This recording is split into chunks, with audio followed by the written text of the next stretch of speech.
క్రీడా విభాగంలో యువత మనుగడ సాధించే దిశగా అడుగులు వేయాలన్న ఉద్దేశంతో మెదక్ జిల్లా తోప్రాన్ మున్సిపల్ కేంద్రంలోని ఏబిఎన్ కాలనీలో నూతన వాలీబాల్ కోర్టును మాజీ శాసనసభ్యులు తోంకుంట నర్సారెడ్డి ముఖ్య అతిథిగా విచ్చేశారు. తోప్రాన్ మున్సిపల్ చైర్మన్ మామిళ్ల జ్యోతికృష్ణ చొరవతో ప్రారంభోత్సవం చేశారు.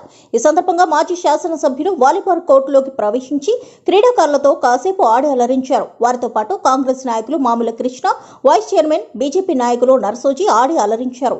ఈ సందర్భంగా వారు మాట్లాడుతూ యువత అన్ని రంగాల్లో ముందుండాలని, క్రీడల్లో యువతి యువకులు మక్కువ చూపాలన్న ఉద్దేశంతో ఈ వాలీబాల్ కోర్టును ప్రారంభించామన్నారు. క్రీడల వల్ల మానసిక ఉల్లాసంతో పాటు ఆరోగ్యం పటిష్టంగా ఉండడానికి దోహదపడుతుందని వారు తెలిపారు. ఈ ప్రారంభోత్సవ కార్యక్రమంలో vice chairman Nandyala Srinivas, councillor Pallerla Ravindra Gupta, Jamalpur Narsoji, Congress నాయకులు నాగరాజు గౌడ్, చిట్టిమిల అనిల్, బొల్లు నాగులు, వెంకటేష్, కాంగ్రెస్ కార్యకర్తలు తదితరులు పాల్గొని విజయవంతం చేశారు.